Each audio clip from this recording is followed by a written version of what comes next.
Yo, yo, yo, yo, yo, yo, yo, yo, yo, what it do? What it be? It's your boy, ANT, repping the game, gang. You know we don't play none of that. And if you a lame, you can't hang all of that. Lately, I've been on a literal biblical run on this channel covering the stories of both Moses and Noah, which if you haven't seen those, you can go check those out since chronologically those did happen first.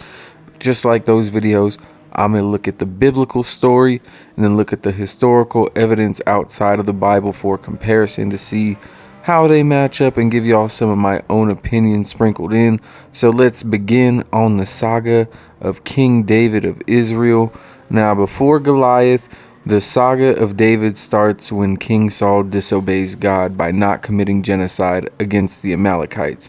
And so God tells the prophet Samuel, there's this farmer boy named David, and he's going to be the next king because Saul is fucking up. Now, keep in mind, David is around 10, 11 years old when he's picked over all of his brothers to be the next king, which seems odd considering Saul had sons and they somehow weren't considered by God. Like his bloodline was just completely ignored for some reason in this part of the story, which, again, kind of biased, but I'll get to that more later. But I'm assuming that King Saul had no idea this ceremony or decision took place, if it even happened at all, because if he had known about this, I doubt when his men suggested that the young boy that was supposed to replace him play the harp for him during this stressful time. And I doubt he would go for all that. Somehow that's exactly what happened, and he chose the kid who was chosen to succeed him as his personal musician and armor bearer. And everything changes when the Philistines pull up, and we all know how the story goes from here, but I'm going to tell it one more time for those who may be unfamiliar with the story of David and Goliath.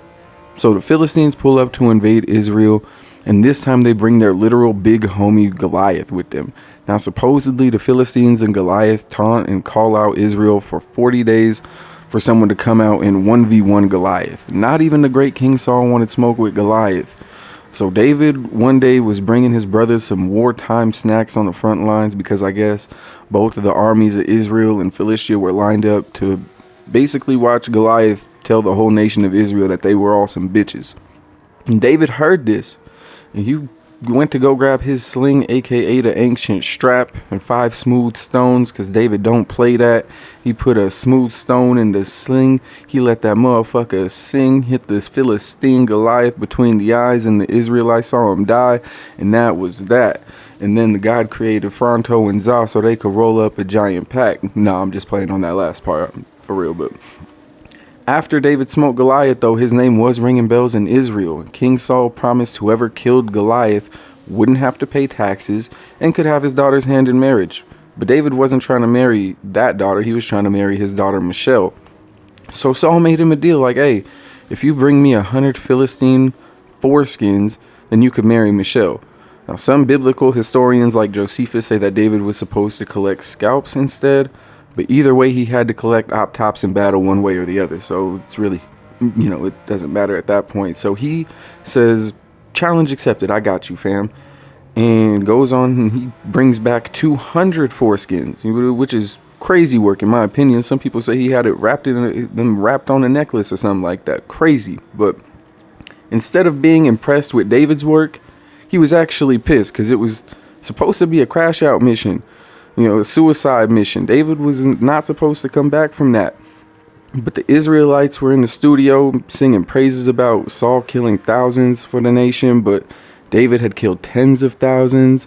I mean, he was putting belt to the Philistines, and who were the main ops at the time. So there was whispers that David should actually be the real king, which was kind of hard to argue. I mean, word to 051 kiddo, he was getting that Remy, he getting that Melly.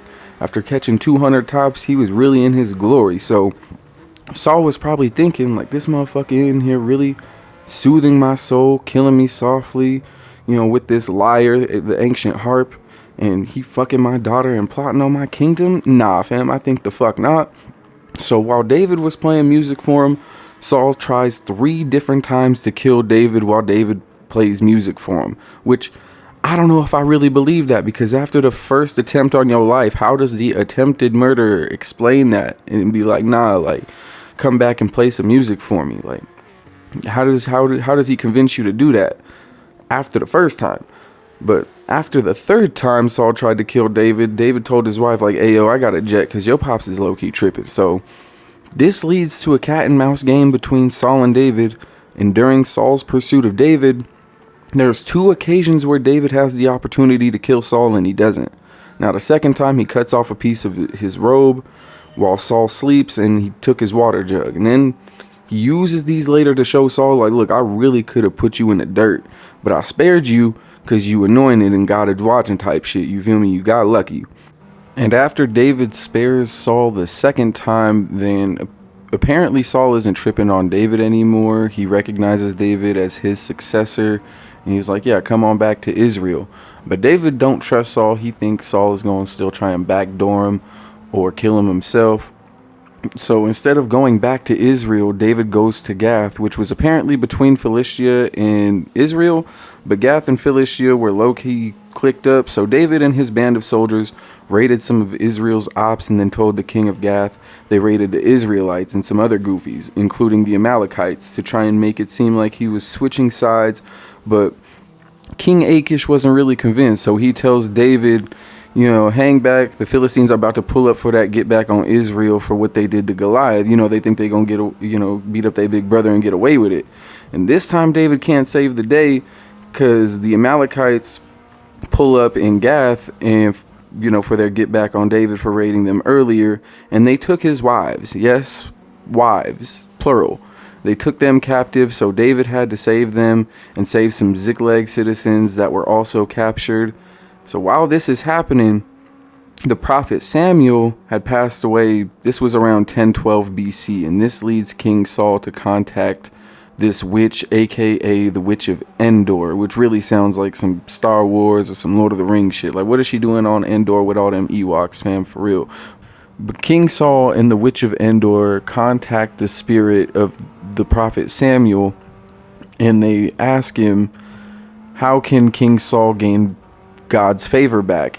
And I'm just assuming that the prophet Samuel laughed in his face and said, yeah, kid, I'll talk to you again real soon, which he technically was right, because 2 days later the Philistines pulled up and killed Saul and two of his sons. Now, one of those sons was David's best friend, Jonathan. They had the secret pact, and according to the scriptures, Jonathan's love was sweeter than a woman's, and they may or may not have been special friends, but that's up in the air because I wasn't there, and by that I mean it's up for interpretation. That's not a big point in the video. So David was devastated by Jonathan's death. I'm sure he could probably give a fuck about Saul, though, considering, tried to kill him multiple times, hunted him down, literally. But he, at the same time, he couldn't be too sad because he's anointed king of Judah.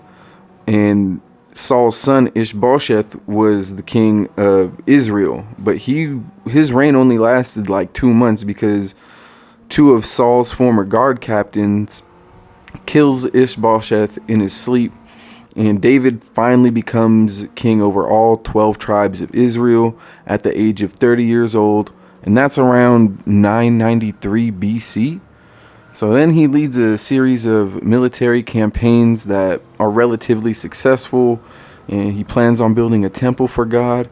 But let's fast forward 10 years, and David sees this woman named Bathsheba bathing on a rooftop. He's trying to get with her, but she had a husband already. But David pulled a King Saul, and he sends her husband Uriah out to the front lines so he could knock down his wife while he's in battle. And Uriah ends up getting killed in battle. So David lost favor with God because he committed adultery. Keep in mind, after David becomes king, or sometime before, he goes back and destroys all the Amalekites for taking his wives as captive. And so God made David pay for David's adultery by killing him and Bathsheba's firstborn.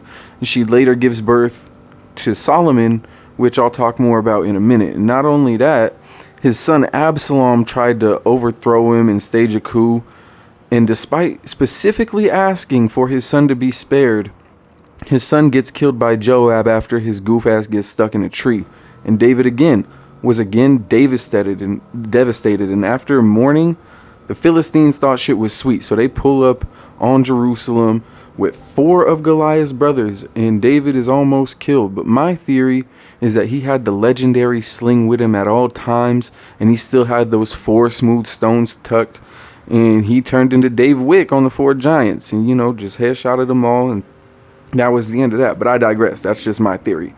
When David dies around 960 BC at the age of 70, he names Solomon as his successor and tasks him with building that sweet 1967 Ford Firebird they had always talked about building together. Oh no, my bad. It wasn't a car. It was that temple. David had planned on building a temple, and Solomon's reign has its own trials and tribulations, but he does manage to get the temple built, and the first temple of Solomon is not around today. But it does remain as an almost mythological building, as it was destroyed by King Nebuchadnezzar in 587 BC. There is a biblical description of what the temple looked like. However, we haven't found a single piece of what could be the ruins of the first temple of Solomon, and I'll get to why in a minute, because just like the other Bible stories I've covered, there are parts of the story that don't align with history, you dig? So in a previous video, I talked about the Merneptah stele and how it details an Egyptian king's victory over Israel, and it pretty much implies that Israel was laid to waste, and the stele is dated at 1200 BC. However, there is another stele called the Tel Dan stele, which is dated at around 870 to 750 BC, and it may or may not reference a house of David, which biblical scholars attribute to it referencing the royal bloodline of David. Now let's just say both have accurate translations. How would Israel get laid to waste by Egypt in 1200 and then pop back up about 400 years later with the house of David? The story of David takes place about 200 or 300 years before the Tel Dan stele, so it is possible his bloodline was reigning like Roman for that period, or it was mentioned as part of some sort of historical text or record, but the Tel Dan is missing pieces of the translation, so it's just one of those mysteries that we'll probably never get the answer to. Other archaeological evidence of David and Solomon's reign have been just as scarce. There's not a lot of evidence pointing to some thriving culture in the Judean hills. There's no mention of a king named David nor Solomon from inscriptions that survived that era. Now, no mentions of a nation of Israel or Judah. There is mentions of their god Yahweh in other steles and obelisks. When there was a northern kingdom of Israel called Sumeria, not to be confused with Sumeria. It's a S-A-M, not S-U-M, which there is actually a stele called the Mesha stele, which describes the Moabites defeating the Israelites and King Omri in 840 BC, which would be about the time that the Tel Dan stele was written, yet they only mention the house of Omri. Now, there is actually more archaeological evidence for King Omri than there is David or Solomon combined. In Jerusalem and Judah were not even close to Egypt or even Nubia in terms of advanced civilizations at the time, so it's very odd to me that Egypt wasn't one of Israel's main ops in this story, or even mentioned, considering they just had them in chains in the last story. They just got their leader killed. Y'all ain't gonna come back and genocide them too like they did the Amalekites? What happened with that? Now, from artifacts and ancient city ruins, it's been somewhat agreed that Judah or Israel wasn't this vast kingdom, but it was more like a chiefdom. And honestly, Chiefs Kingdom probably has more on any given football Sunday in their stadium. But again, I digress. The only surviving evidence of Solomon's reign is the Temple Mount, which is arguably the holiest site for all 3 major religions. It's a complex in Jerusalem where Solomon supposedly built the temple David had planned, yet there is no evidence that it was ever there. Like, not a single piece or writing of it being built has ever been found. There was a second temple built that was also there, but it was destroyed by the Romans when they came through, and rumors have it that the Colosseum of Rome was made from spoils of war from Jerusalem.